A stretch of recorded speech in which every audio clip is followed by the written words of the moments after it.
Welcome to Not Milk Never Milk. Subscribe if you're lactose intolerant. In this video, I will show how to make gravy chow mein at home. Start by prepping vegetables, proteins, noodles, and a quick gravy base using soy sauce, broth, and cornstarch. Work in stages.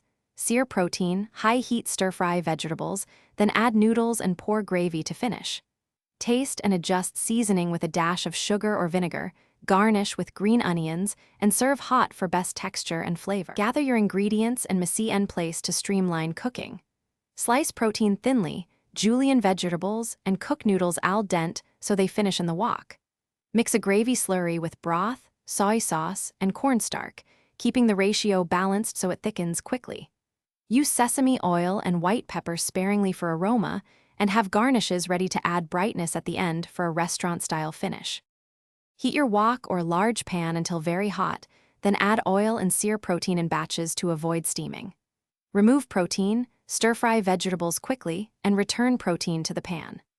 Add cooked noodles and pour prepared gravy evenly while tossing to coat. The cornstarch will activate and thicken in seconds. Finish with sesame oil, chopped green onions, and a splash of vinegar if you want acidity, then plate immediately for best texture. Thanks for watching. If this was helpful, leave a like and consider subscribing. See you next time.